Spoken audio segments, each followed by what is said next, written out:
നിൻ്റെ അച്ഛൻ മലേഷ്യയിലാണെന്നും നിൻ്റെ അച്ഛൻ അവിടെ വലിയ ബിസിനസ്സാണെന്നും നിങ്ങൾ കോടീശ്വരന്മാരാണെന്നൊക്കെ നീ എന്നോട് നുണ പറഞ്ഞതാണോ ശ്രുതി?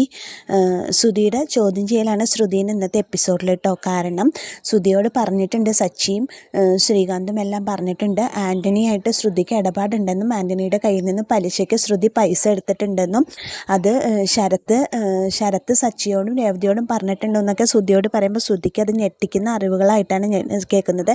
പക്ഷേ അത് സച്ചിയാണ് പറഞ്ഞത് ശ്രീകാന്തിനോടെന്ന് ശ്രീകാന്ത് പറയുമ്പോൾ ഒരിക്കലും ശ്രുതി അത് വിശ്വസിക്കുന്നില്ല. ശ്രുതി പറയുന്നത് ഇവനല്ല, ഇവൻ ഇതല്ല, ഇതിൻ്റെ അപ്പുറവും പറയാൻ വേണ്ടിയിട്ട് സച്ചിനെ കളിയാക്കിയിട്ട് അവൻ എന്തെങ്കിലും പറഞ്ഞോട്ടെ, ഞങ്ങൾ തമ്മിൽ അല്ലെങ്കിലും പിണക്കം ഉണ്ടാവാനല്ല ഇവന് ഇഷ്ടം, എന്നെ ശ്രുതിനെ നമ്മൾ തെറ്റിക്കാൻ വേണ്ടി എന്തെങ്കിലുമൊക്കെ ഉണ്ടാവണം, അതിന് വേണ്ടിയിട്ടല്ലേ ഇത് ഉണ്ടാക്കണത് എന്ന് പറഞ്ഞിട്ട് സച്ചി ശ്രീകാന്ത് പറയുന്നത് മുഖവിലയ്ക്ക് എടുക്കാതെ അകത്തേക്ക് കയറി പോവാണ്. ആ സമയത്താണ് ശ്രീകാന്ത് പറയുന്നത് സച്ചിയേട്ട സുധീരൻ എന്താ ഇങ്ങനെ, നമ്മളിതൊക്കെ പറഞ്ഞിട്ടും സുധീരന് വിശ്വാസമായിട്ടില്ലല്ലോ എന്നൊക്കെ പറയുന്നുണ്ട് ശ്രീകാന്ത്. ആയിക്കോട്ടെ, അവൻ പിന്നെ ഇപ്പോൾ പറഞ്ഞാൽ മനസ്സിലാവാത്തവൻ പിന്നെ പഠിച്ചോളൂ എന്ന് പറയാണ് സച്ചി. പക്ഷെ മനസ്സിൽ സംശയത്തിൻ്റെ കനലിട്ടിട്ടാണ് ശ്രുതി അകത്തേക്ക് കയറി പോകുന്നത്. ശ്രുതി അവിടെ ഇരിക്കുന്നുണ്ട്. അപ്പോൾ ശ്രുതിനെ കണ്ട വഴിക്ക് ശ്രുതി വന്നിട്ട് ചോദിക്കുകയാണ്, ശ്രുതി നിൻ്റെ അച്ഛൻ മലേഷ്യയിലാണെന്ന്, നിങ്ങൾ കോടീശ്വരന്മാരാണെന്ന്, നിങ്ങൾക്ക് വലിയ ബിസിനസ്സാണെന്നൊക്കെ നിങ്ങൾ കള്ളം പറഞ്ഞതാണല്ലേ എന്നോട് ചോദിക്കുകയാണ്. അത് കേൾക്കുമ്പോൾ ശ്രുതി ഒരു നിമിഷം വളരെ വെളുത്തു വന്നിട്ട് ചോദിക്കുക, എന്താ ശ്രുതി ഇങ്ങനെ പറയണമെന്ന് ചോദിക്കുമ്പോൾ, അല്ല അങ്ങനെ പറഞ്ഞല്ലോ സച്ചിയൊക്കെ. സച്ചി പറഞ്ഞു അവൻ ഇതല്ല ഇതിനപ്പുറം പറയാം, നമ്മുടെ കുടുംബം തകരണം എന്നല്ല അവൻ്റെ ആഗ്രഹം, അപ്പോൾ അവൻ്റെ അടുത്ത് ഇതല്ല ഇതിലപ്പുറം പ്രതീക്ഷിക്കാമെന്ന് പറയണം ശ്രുതി. എന്നിട്ട് ശ്രുതി അതൊക്കെ വിശ്വസിച്ചില്ലേ ചോദിക്കണം. അല്ല ഞാൻ ചോദിച്ചു എന്നേ ഉള്ളൂ, പിന്നെ നീയും ആൻ്റണിയായിട്ട് തമ്മിൽ എന്താ ഇടപാട്, നീ ആൻ്റണിയുടെ കയ്യിൽ നിന്ന് പൈസയ്ക്ക് പലിശ എടുത്തിട്ടുണ്ടോ, പലിശയ്ക്ക് പൈസ കട എടുത്തിട്ടുണ്ടോ എന്ന് ചോദിക്കണം. അത് കേൾക്കുമ്പോൾ ശ്രുതി ഒരു നിമിഷം പതറാണ്.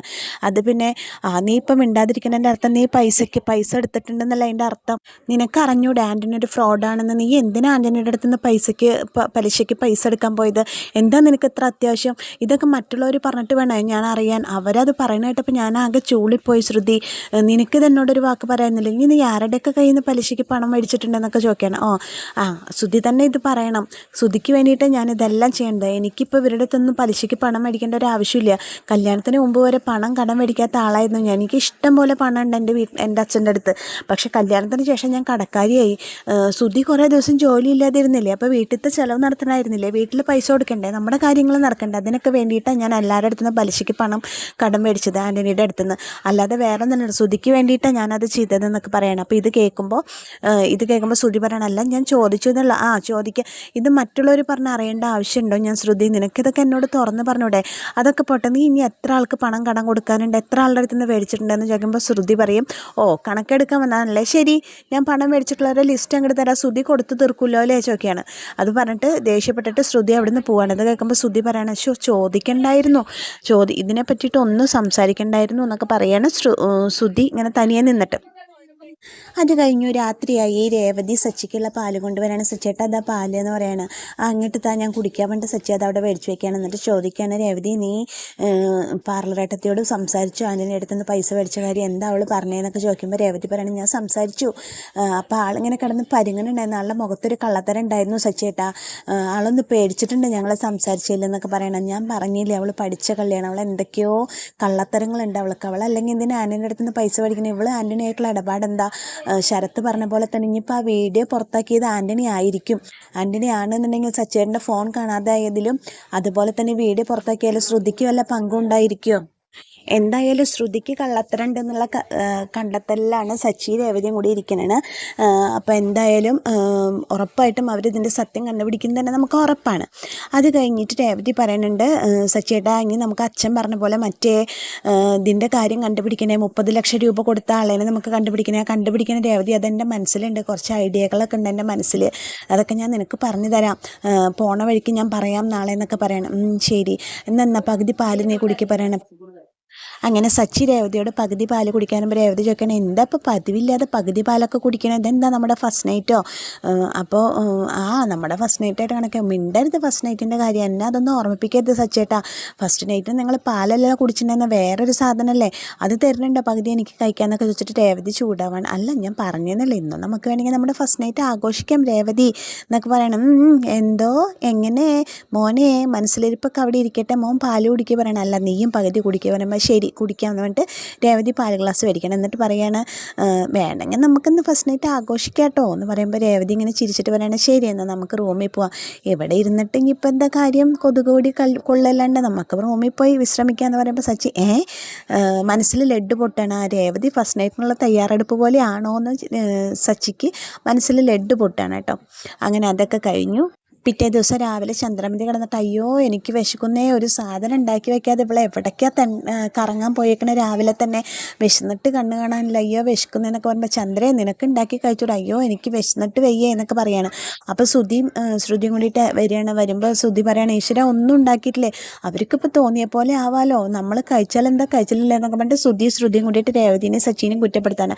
അപ്പോൾ ശ്രുതി പറയാണ് ആൻറ്റി വിഷമിക്കണം, ആൻറ്റിക്ക് കഴിക്കാൻ ഞാൻ ഉണ്ടാക്കി തരാമെന്ന് പറയുമ്പോൾ ചന്ദ്രമതി പറയണം അയ്യോ വേണ്ട ശ്രുതി വേണ്ടായേ, എനിക്ക് കഴിച്ചില്ലേലും കുഴപ്പമില്ല എന്നൊക്കെ പറയണം.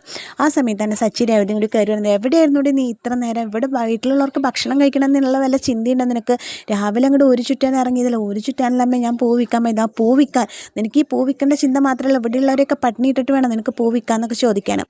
അപ്പോൾ സച്ചി പറയണം ആര് പറഞ്ഞു പട്ടിണി ഇട്ടുമെന്ന്. അപ്പോൾ രേവതിയുടെ ജോലി ചെയ്യണ്ടേ, ഞങ്ങൾ കാലത്ത് തന്നെ ആ പൈസയുടെ കാര്യം അന്വേഷിക്കാൻ വേണ്ടി ഞങ്ങൾ പോയതാണ്, ഞങ്ങളുടെ ഡ്യൂട്ടി തുടങ്ങിയതാണ് പറയുമ്പോൾ രവീന്ദ്രൻ പറയാം എന്തായി സച്ചി അതിൻ്റെ വല്ല വിവരം കിട്ടിയ വെച്ചപ്പോൾ 1-2 ക്ലൂ കിട്ടിയിട്ടുണ്ട് അച്ഛാ, ഞങ്ങൾ അയാളായിട്ട് പരിചയമുള്ള സീരിയൽ നടനെ കണ്ടിട്ടുണ്ടായിരുന്നു, അദ്ദേഹത്തിനെ കണ്ടു, അദ്ദേഹം ശിവദാസൻ താമസിക്കുന്ന സ്ഥലമൊക്കെ പറഞ്ഞു തന്നിട്ടുണ്ട്, പക്ഷേ ആളുടെ ഒരു ഫോട്ടോ കൂടി വേണം അവിടെ ചെന്ന് അന്വേഷിക്കാൻ എന്നൊക്കെ പറയണം. അപ്പോൾ രേവതി പറയണം അല്ല സച്ചേട്ടാ നമുക്ക് അമ്പലത്തിൽ പൈസ കൊടുക്കാൻ പോണ സമയത്ത് അവരുടെ ഫോട്ടോ ക്യാമറയിൽ ഉണ്ടാവില്ലേ, ഞാനൊരു കാര്യം ചെയ്യാം അമ്പലത്തിലത്തെ മാനേജറോട് പറഞ്ഞിട്ട് ആ വീഡിയോ ക്ലിപ്പ് ഞാൻ ഇന്ത്യയിലേക്ക് ആക്കിക്കാം, അപ്പോൾ പിന്നെ നമുക്ക് അവരുടെ ഫോട്ടോ കിട്ടില്ലോ എന്ന് പറയണ രേവതി. അപ്പോൾ ഇതൊക്കെ കേട്ടിരിക്കുമ്പോൾ ശ്രുതി വിചാരിക്കണം അവരിപ്പോൾ പൈസ എടുത്തത് എന്തായാലും അങ്കിളിന് കൊടുക്കേണ്ടി വരും, അതെ ഇനി ഞങ്ങൾ കണ്ടുപിടിച്ചോളാം, ഞങ്ങൾക്കും അറിയാം കള്ളനെയൊക്കെ കണ്ടുപിടിക്കാം, ഞങ്ങൾ അയാളുടെ 30 ലക്ഷം രൂപ അടിച്ചുകൊണ്ട് ആരും ബുദ്ധിമുട്ടണ്ട പറയണ ശ്രുതി. അപ്പോൾ അതെന്താ അങ്ങനെ പറഞ്ഞ, അങ്ങനെ നീ ഇപ്പോൾ പറഞ്ഞത് എന്താ, നീ കുറച്ച് മുന്നേ പറയണമെങ്കിൽ ഞങ്ങളുടെ ഇത്രയും ടൈം വേസ്റ്റ് ആവോ ശ്രുതി ചോദിക്കുകയാണ് രേവതി. ഞങ്ങൾ അത്രയും ആത്മാർത്ഥമായിട്ടല്ലേ ഇതിലേക്ക് ഇറങ്ങി തിരിച്ചത്, എന്നിട്ട് ഇപ്പം എന്താ ഇങ്ങനെ ഒരു വർത്തമാനം, അച്ഛൻ പറഞ്ഞുകൊണ്ട് മാത്രം അച്ഛാ ഞാൻ ഇതിലേക്ക് ഇറങ്ങിയതില്ലെങ്കിൽ ഞാൻ ഈ കാര്യം അന്വേഷിക്കുകയില്ലായിരുന്നു എന്ന് പറയാണ് സച്ചി. അപ്പോൾ ശ്രുതി പറയും മതി നിങ്ങളൊക്കെ അന്വേഷിച്ച്, ഞങ്ങൾക്കും അന്വേഷിക്കാനൊക്കെ അറിയാം അങ്കളെ, ഒരവസരം ഞങ്ങൾക്കും താങ്കളെ ഞങ്ങളൊന്ന് അന്വേഷിക്കട്ടെ എന്ന് പറയാണ് ശ്രുതി. ശരി സച്ചി എന്നാൽ ഇനി നിങ്ങൾ അന്വേഷിക്കണ്ട, ഇനി ഇവർ അന്വേഷിക്കട്ടെ എന്ന് പറഞ്ഞിട്ട് തീർപ്പ് കൽപ്പിക്കുകയാണ് രവീന്ദ്രൻ. അപ്പോൾ സച്ചി പറയും എനിക്കറിയാടാ ഓട്ടക്കാരാ, നിൻ്റെ ഭാര്യയുടെ ബുദ്ധി എന്താണെന്ന്, ഈ 30 ലക്ഷം രൂപ കിട്ടിയ ഞാനെങ്ങാനും അച്ഛന് കൊടുക്കണം എന്ന് പറഞ്ഞ് വാശി പിടിച്ചാലോ, ഇവളുടെ ബുദ്ധി അത്, ആ പൈസ ഇവളുടെ കയ്യിൽ കിട്ടുമ്പോൾ നിങ്ങൾക്കത് നുണ പറഞ്ഞിട്ട് എന്തെങ്കിലും ചെയ്യാലോ, 50 ലക്ഷം ശരിയാക്കിയ പോലെ അതുപോലെ ഇതും ചെയ്യാലോ, ഒന്നും നടക്കില്ല കേട്ടോ, പൈസ കിട്ടിയ നിമിഷ പൈസ അച്ഛൻ്റെ കയ്യിൽ കൊടുന്ന് ഏൽപ്പിക്കണം എന്ന് പറയാണ് സച്ചി സുധിയോട്. ഇത് കേൾക്കുമ്പോൾ രവീന്ദ്രൻ പറയണ സുധി സച്ചി പറഞ്ഞത് കറക്റ്റാണ്, പൈസ കിട്ടിയ നിമിഷം നീ എന്നെ അറിയിക്കണം എന്ന് പറയാണ്.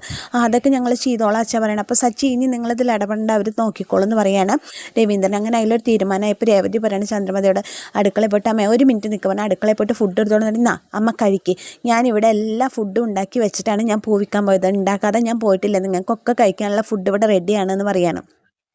അപ്പോൾ രവീന്ദ്രക്ക് ഇനി എന്തെങ്കിലും പറയണ്ടോ ചന്ദ്രേ, എപ്പോഴും രേവതി മോളെ കുറ്റപ്പെടുത്തുന്ന അവളുടെ തലയിൽ കയറി നിരങ്ങണതല്ലേ നിൻ്റെ ആഗ്രഹം, അവളെ കൊണ്ട് പണി എടുപ്പിച്ചിട്ടേ ഇരിക്കണം, ഇനി നിനക്ക് എന്തെങ്കിലും പറയണ്ടോ ചോദിക്കുമ്പോൾ ചന്ദ്രമതി ഉത്തരം മുട്ടിയിട്ട് ഇങ്ങനെ ഒന്നും മിണ്ടാതെ അവിടെ ചമ്മിയിട്ട് ഇരിക്കുകയാണ് കേട്ടോ.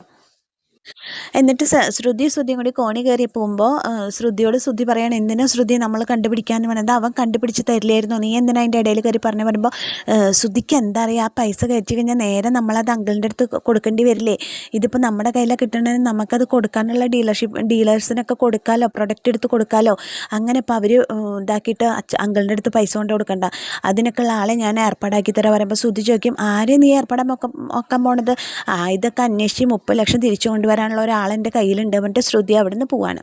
അത് കഴിഞ്ഞ് രേവതി പൂമാല കെട്ടണ സമയത്ത് സച്ചി അങ്ങോട്ട് വരുമ്പോൾ രേവതി പറയണ്ട എനിക്കറിയാം അച്ഛൻ അന്വേഷിക്കേണ്ട പറഞ്ഞാൽ സച്ചേട്ട് ഇതിൻ്റെ പുറകെ ഇറങ്ങുമെന്ന് എനിക്കറിയാം, സച്ചേട്ട് ഇത് അന്വേഷിക്കുന്ന എനിക്കറിയാം, ഇല്ലേ സച്ചേട്ട് ചോദിക്കുമ്പോൾ ഉവ്വ് അന്വേഷിക്കണം, അയാളുടെ വീട് കണ്ടുപിടിക്കണം, ഓട്ടക്കാരനെ കൊണ്ടൊന്നും ഇതൊന്നും പറ്റില്ല രേവതി, അല്ല ഇതിപ്പോൾ ഇനി നമ്മൾ അന്വേഷിക്കണ്ട അത് പ്രശ്നമാവില്ല ചോദിക്കുമ്പോൾ ഇല്ല നീ എന്തായാലും നാളെ അമ്പലത്തിൽ പോയിട്ട് ആ വീഡിയോ ക്ലിപ്പ് മേടിക്കുക, ബാക്കി നമുക്ക് എന്താ വെച്ചാൽ തീരുമാനിക്കാം, എന്തായാലും നമ്മളിതിൻ്റെ പിന്നാലെ ഇറങ്ങണം, നമ്മളെ പൈസ തിരിച്ചു വാങ്ങിച്ചേ മതിയാവും, അവരവരുടെ രീതിക്ക് അന്വേഷിക്കട്ടെ രേവതി, നമുക്ക് നമ്മുടെ രീതിക്കും അന്വേഷിക്കാമല്ലോ എന്ന് പറയണം. ഓക്കെ, അപ്പോൾ അങ്ങനെ ചെയ്യാം, കുഴപ്പമൊന്നുമില്ല എന്നൊക്കെ പറയാണ്. അങ്ങനെ ഇവർ തമ്മിൽ ആ ഒരു 30 ലക്ഷം രൂപ തിരിച്ചെടുക്കാനുള്ള ലക്ഷ്യത്തിലേക്കാണ് സച്ചി രേവതിയും കൂടി പോകുന്നത്. അതിനിടയ്ക്ക് അവരുടെ കുറച്ച് നുറുങ്ങും പ്രണയങ്ങളും അവരുടെ കുറച്ച് ചിരികളും തമാശകളും അങ്ങനെ പൈസ തിരിച്ചു കിട്ടുന്നുള്ള പ്രതീക്ഷയിൽ തന്നെ കാത്തിരിക്കുന്ന ചന്ദ്രോദയം കുടുംബം എല്ലാവരും ആക്റ്റീവായിട്ട് ഈ പൈസ കിട്ടണം നന്നായിട്ട് ആഗ്രഹിക്കുകയാണ്. ആ ഒരു എപ്പിസോഡിലാണ് ഇന്നത്തെ എപ്പിസോഡ് അവസാനിക്കുന്നത്. അപ്പോൾ എന്നത്തെയും പോലെ എൻ്റെ കഥ കേട്ട് ഇഷ്ടപ്പെട്ട കൂട്ടുകാരെൻ്റെ ചാനലൊന്ന് ലൈക്ക് ചെയ്യുക, ഷെയർ ചെയ്യുക, സബ്സ്ക്രൈബ് ചെയ്യുക. ഇതുവരെ നിങ്ങൾ തന്ന സപ്പോർട്ടിന് എല്ലാം ഒരുപാട് നന്ദിയുണ്ട്. എല്ലാവർക്കും താങ്ക്